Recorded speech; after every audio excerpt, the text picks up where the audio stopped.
The arrival Marcus Chen had been alone on mining station Omeganin for 3 years when he finally admitted to himself that the isolation was killing him slowly. The station floated at the edge of human space, processing rare minerals from the asteroid belt that stretched endlessly beyond his viewport.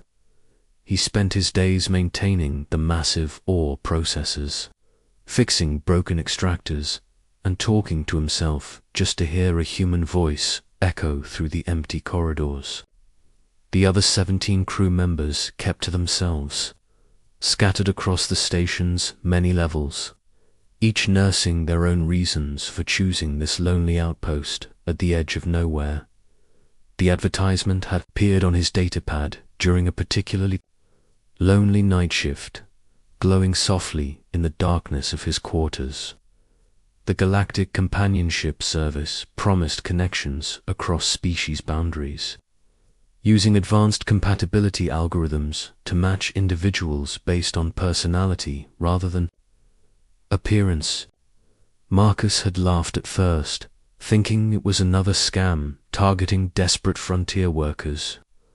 But as weeks turned into months and the silence grew heavier, he found himself returning to that advertisement again and again.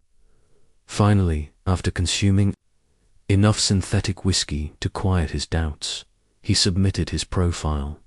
He described himself honestly in the application. Human male, 34 Earth years, skilled engineer and mechanic. Seeks someone who values intelligence over appearance. Someone who could appreciate the beauty of a perfectly calibrated fusion reactor or the elegance of efficient code. He mentioned his love for ancient Earth literature, his collection of 20th century music, and his dream of one day building his own ship from salvaged parts. He carefully avoided mentioning his average height, his thinning hair, or the way his body had gone soft from years of low-gravity living. The algorithm would match based on compatibility, not physical attributes, or so the service claimed. The response came 6 weeks later from someone named Cora. Her messages were thoughtful and articulate, written in careful standard galactic that hinted at education and intelligence. She spoke of her own isolation, her fascination with human engineering principles, and her desire to find someone who could see past surface differences. They exchanged messages for 2 months, sharing stories of their lives, their dreams, their fears.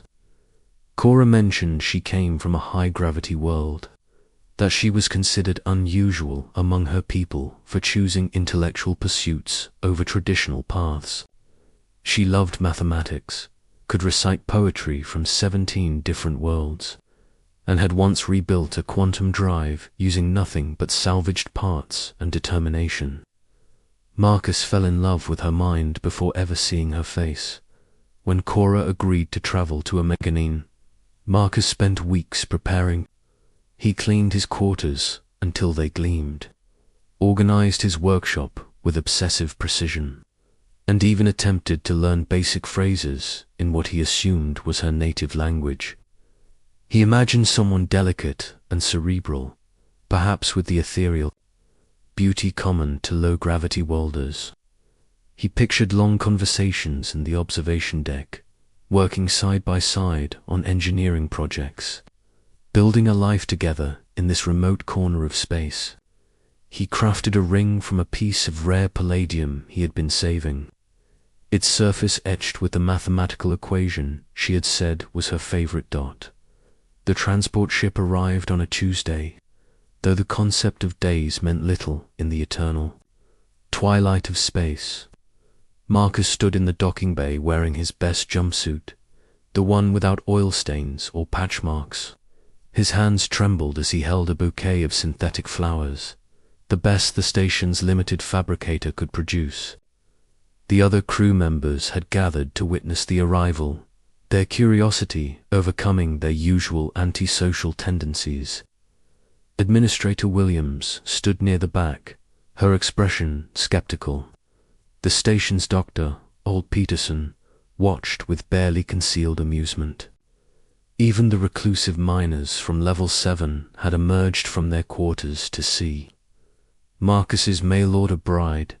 The transport's doors hissed open with a rush of pressurized air, and Marcus's carefully constructed fantasy shattered into 1,000 pieces. The figure that emerged had to duck to clear the doorframe, even though it was designed to accommodate most known species.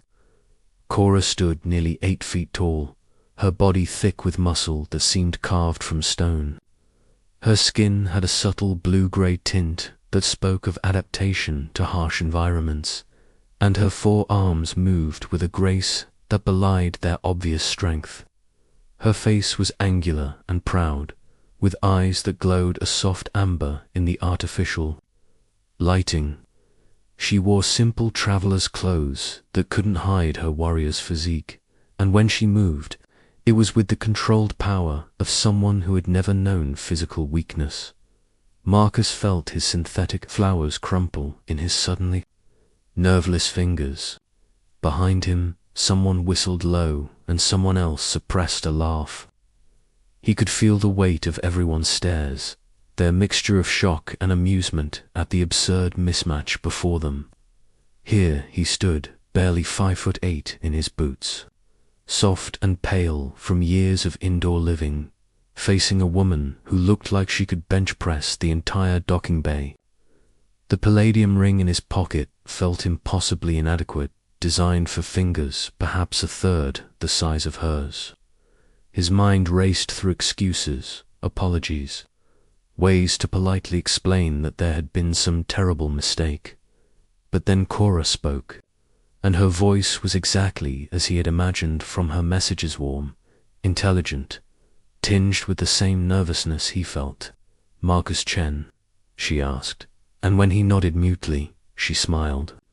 It transformed her face completely, softening the harsh angles and revealing a vulnerability that her imposing frame had hidden. "I know I'm not what you expected," she continued, taking a careful step forward. "The agency said they told you about the physical parameters, but I suspect they understated things. Your expression suggests they understated things quite dramatically." Her attempt at humor was gentle, self-deprecating, and exactly the kind of thing the Cora from the messages would say. Marcus found his voice, though it came out higher than intended. They didn't. You single quotes, re ... He stopped, took a breath, and tried again. "You're taller than I expected," he managed, which prompted another ripple of amusement from their audience. But Cora laughed too, a rich sound that filled the docking bay. And suddenly the situation felt less like a disaster and more like an awkward beginning to something unknown. She extended one of her 4 hands, and after a moment's hesitation, Marcus took it. Her grip was careful, controlled, as if she was acutely aware of her strength and his comparative fragility. "Perhaps we should talk," Cora suggested, glancing meaningfully at their audience. "Somewhere with fewer spectators." Marcus nodded, grateful for the escape, and led her toward his quarters. As they walked, he noticed how she had to duck at each doorway, how her shoulders brushed both sides of the corridor, how her footsteps made the deck plates vibrate slightly.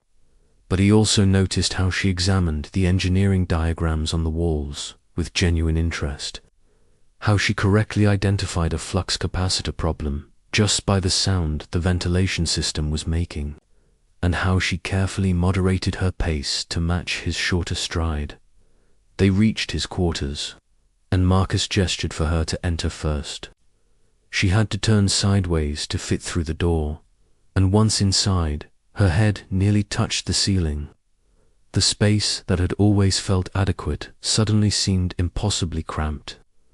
Cora looked round, taking in his collection of ancient books, his well-organized tools, the half-finished drone project on his workbench. "You built this yourself," she said, examining the drone with obvious expertise. The servo configuration is ingenious. I've never seen anyone solve the balance problem quite like this. It wasn't a question, but an observation, and the appreciation in her voice was genuine.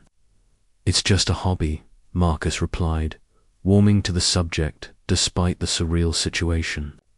I've been trying to create an autonomous repair unit that can handle the extreme temperature variations in the mining tunnels. He moved to the workbench, his nervousness temporarily forgotten as he explained the technical challenges. Cora listened, intently, occasionally asking questions that showed she understood not just the surface concepts, but the underlying engineering principles. She suggested a solution to a problem that had stumped him for weeks, sketching it out with one hand while another absently straightened his tools. An hour passed without either of them noticing. They had moved from discussing the drone to debating the merits of different FTL drive configurations to sharing their favorite equations. Cora recited a Valorian poem about the beauty of mathematics, translating it into standard as she went. Marcus shared his theory about using controlled microsingularities for waste processing. They were so engrossed in conversation that neither heard the first alarm. The second alarm was impossible to ignore. It shrieked through the station, followed by Administrator Williams's panicked voice over the comm system. All hands to emergency stations. We have a catastrophic failure in the main reactor. Estimated time to critical overload, 43 minutes. The lights flickered and shifted to emergency red, bathing everything in an ominous glow. Marcus felt his blood turn to ice. The main reactor was the station's heart. If it went critical, it would take half the asteroid belt with it. Building bridge, Marcus ran toward the reactor level with Cora close behind, her longer strides keeping pace easily despite the station's narrow corridors. The main reactor room was chaos when they arrived. Engineers scrambled over control panels, while Administrator Williams shouted contradictory orders. The reactor itself, a massive sphere of contained fusion energy, pulsed with an unhealthy orange light. The containment field fluctuated visibly, each fluctuation bringing them closer to disaster. Chief Engineer Patel looked up from his console, sweat streaming down his face. The magnetic containment is failing. Something's corrupted the control. Algorithms, we can't shut it down, and we can't stabilize it. Marcus dove into the nearest terminal, his fingers flying across the interface as he accessed the reactor's core systems. The code was a mess, corrupted by what looked like a cascading error that had started in the cooling systems and spread like a virus. Every attempt to isolate the problem only seemed to make it worse. Around him, other engineers worked frantically, but Marcus could see the despair in their eyes. They all knew the truth. They didn't have the expertise or the equipment to fix this in time. Let me see, Cora said quietly, moving to stand beside him. Her two lower arms took over the terminal while her upper arms reached for another console. Marcus watched in amazement as she began working on 4 different interfaces simultaneously, her mind somehow tracking multiple data streams at once. The corruption isn't random, she murmured. It's following a pattern. Look here, she highlighted a section of code that Marcus had overlooked. It's a resonance cascade. The cooling system failure created a harmonic frequency that's interfering with the containment. Fields-based programming. Understanding dawned on Marcus. If we can create a counter-dash frequency, ... double quotes, he began. Exactly, Cora confirmed, already implementing the solution. But we need to physically adjust the field generators while simultaneously rewriting the control algorithms. It's a 2-person job, and we have maybe 15 minutes before the cascade becomes irreversible." She looked at him, and in her amber eyes he saw complete trust. "I can handle the physical adjustments, but I need you to sync the code changes with my modifications. Can you do it?" Marcus nodded without hesitation. "Tell me what you need."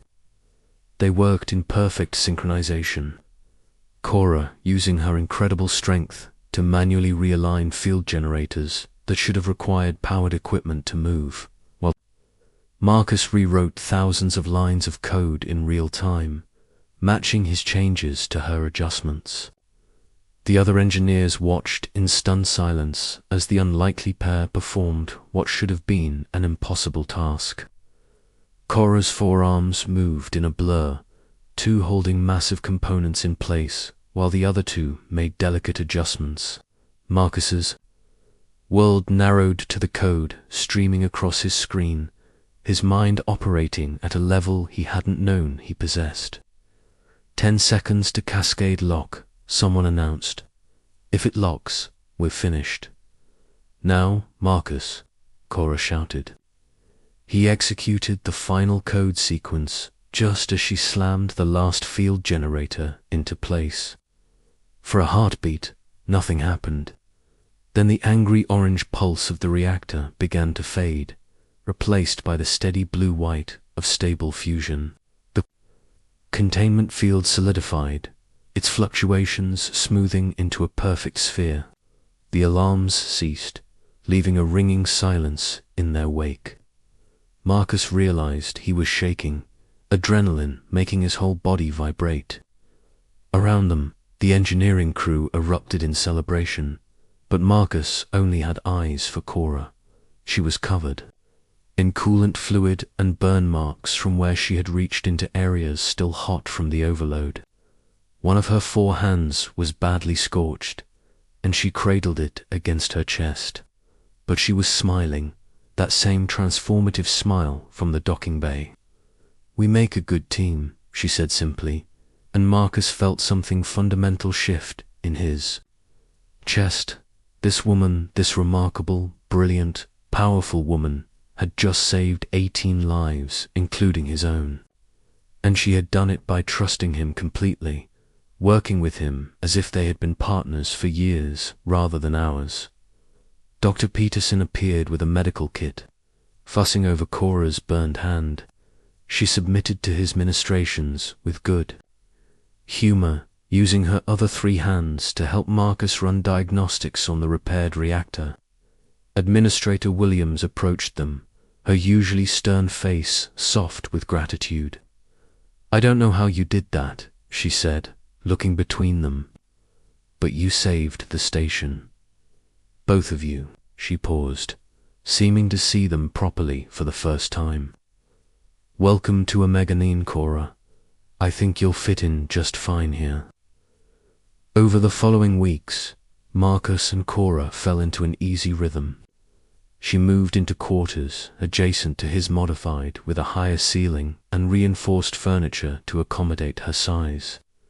They worked together in the engineering bay, her strength and multiple limbs making quick work of repairs that would have taken Marcus days to complete alone.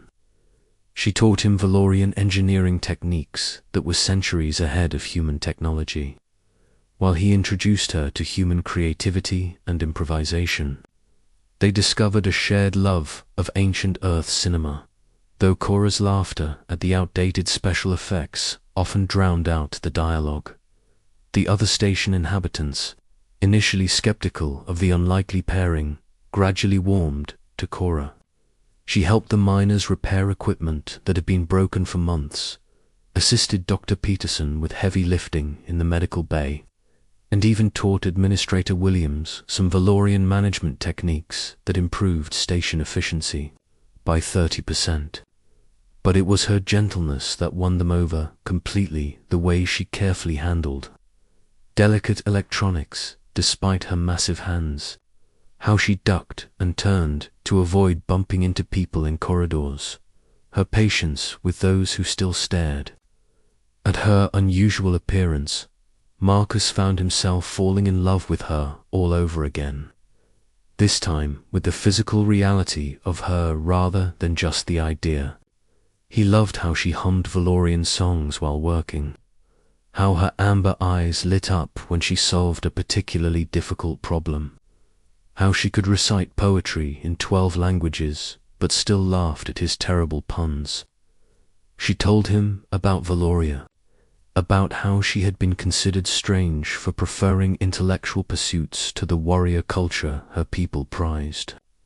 She had 4 doctorate equivalents in various engineering fields, but had never found someone who could appreciate her mind rather than being intimidated by her body. "My people value physical strength above all," she explained one evening as they watched the stars from the observation deck.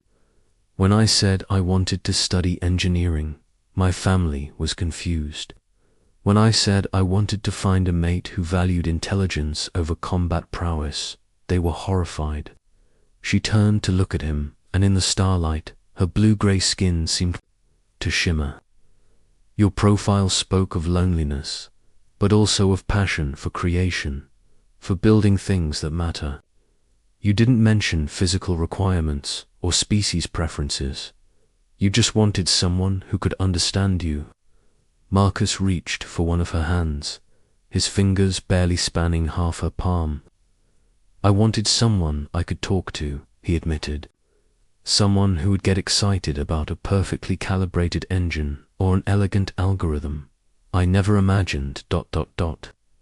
He gestured helplessly at her impressive form.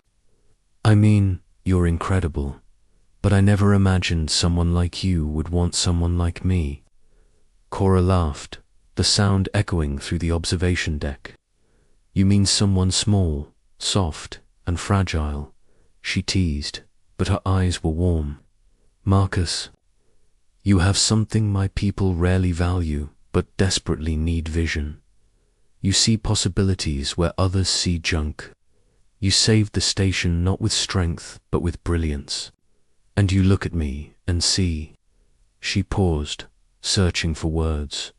"You see me, not just what I am, but who I am." Their moment was interrupted by another alarm, this one different from the reactor warning.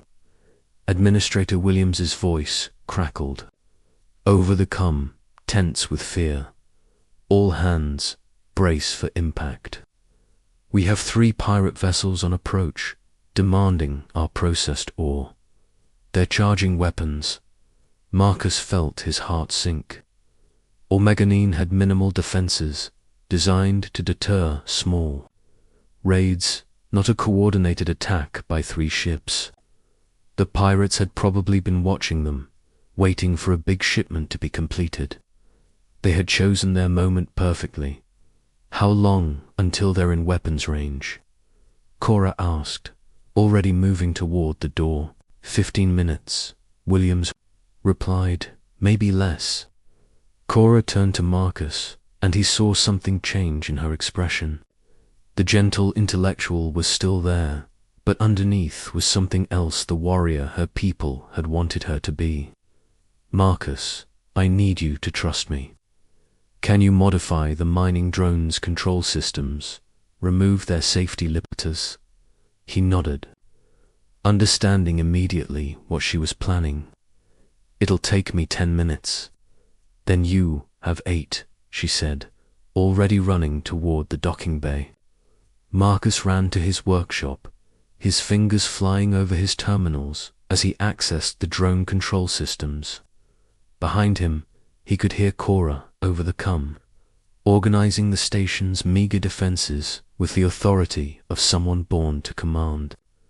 She positioned a few security personnel they had, set up overlapping fields of fire, and somehow convinced the terrified miners to stand their ground. Marcus finished the modifications in 7 minutes, uploading them to the entire drone fleet. The machines, designed for breaking apart asteroids, suddenly became weapon-screwed but effective. Cora's voice came over his personal com. "Marcus, I need you to do something else." Can you create a feedback loop in the ore processor? Make it look like we're preparing to overload it. That would destroy half the station, he protested. Exactly. Pirates want profit, not debris. Trust me. He did trust her, completely and inexplicably. As the pirate ships closed in, Marcus created the most convincing fake overload he could manage, complete with fluctuating power readings and emergency broadcasts. Cora, meanwhile, had positioned herself in the docking bay with a mining laser. She had somehow converted into a portable weapon. She looked magnificent and terrifying, her forearms handling the massive weapon like it weighed nothing. The pirates demanded surrender. Administrator Williams, coached by Cora, responded that they would destroy the station rather than hand over there. The feedback loop Marcus had created made the threat convincing. The pirates hesitated, their ships slowing their approach. It was all the opportunity Cora needed. She triggered the modified mining drones, sending them swarming toward the pirate vessels. The drones weren't fast or agile, but there were dozens of them, and their mining lasers could cut through hull plating like paper. The pirates, caught completely off guard, tried to retreat, but the drones were already on them. 2 of the 3 ships managed to jump to FTL, trailing debris and venting atmosphere. The 3rd, its engines damaged, surrendered immediately. Cora stood down, the mining laser powering down with a whine. Around her, the station's inhabitants stared in awe. This woman who handled electronics with such delicate care had just defeated 3 pirate vessels with nothing but converted mining equipment and brilliant tactics. Later, as they sat in Marcus's quarters, sharing a bottle of synthetic whiskey, Cora was quiet. "I'm not a warrior," she said finally. "I never wanted to be. But I learned because on Valoria, you learn or you're considered weak." She looked at her 4 hands, so capable of both creation and destruction. "I came here hoping to find someone who would value what I could build, not what I could destroy." Marcus took one of those hands, marveling at how natural it had become to see her 4 arms as simply part of who she was. "You protected our home," he said simply. "You used that strength to save lives, not take them. That's not being a warrior, that's being a guardian." She smiled, that beautiful transformation that never failed to make his heart skip. "Our home," she repeated. "I like the sound of that." As the weeks turned to months, Marcus and Cora became the unlikely heart of Omeganine. They expanded the workshop, combining human and Valorian technology to create innovations that made the station the most efficient mining operation in the sector. Other couples arrived, inspired by their exemplar human woman with a crystalline Altarian, a Martian colonist with a methane-breathing European. The station that had once been a collection of isolated individuals became a community. One evening, as they worked on their latest project, new type of FTL drive that could revolutionize travel, Marcus pulled out the palladium ring he had crafted months ago. "I know it's too small," he said, suddenly nervous, "but I wanted to ask, ... would you consider making this permanent? You and me." Cora looked at the tiny ring, then at Marcus. With one of her 4 hands, she pulled out a chain from around her neck. On it hung a ring of her own, made from a metal he didn't recognize, sized for human fingers. "I was waiting for the right moment to ask you the same thing," she admitted. They laughed, the sound filling the workshop. She took his tiny ring and threaded it onto her chain while he put on the one she had made for him. It fit perfectly. "You know," Marcus said, admiring how the alien metal caught the light, "when I submitted that profile, I never imagined this. A brilliant, four-armed engineer who could bench press a shuttle but handles circuits like they're made of spun glass. Someone who recites poetry while rewriting reactor code and defeats pirates with mining equipment. And I never imagined, Cora replied, pulling him close with all four arms. A human who would look at me and see past everything I appeared to be to everything I could be. Someone who trusted me completely from the moment we met, even when logic said we couldn't possibly work. Outside their viewport, the stars continued their eternal dance, indifferent to the small miracles happening on a remote mining station. But inside Omeganine, two unlikely souls had found each other across species, size, and expectation. They had discovered that compatibility wasn't about matching bodies, but matching minds. That strength came in many forms, and that sometimes the best relationships were the ones nobody saw coming. Marcus and Cora continued working side by side, building not just machines, but a future together. And if sometimes the other station inhabitants still did a double take, when they saw the massive Valorian and the small human walking hand in hand through the corridors, well, that just made the couple smile. After all, the best love stories were always the unexpected ones.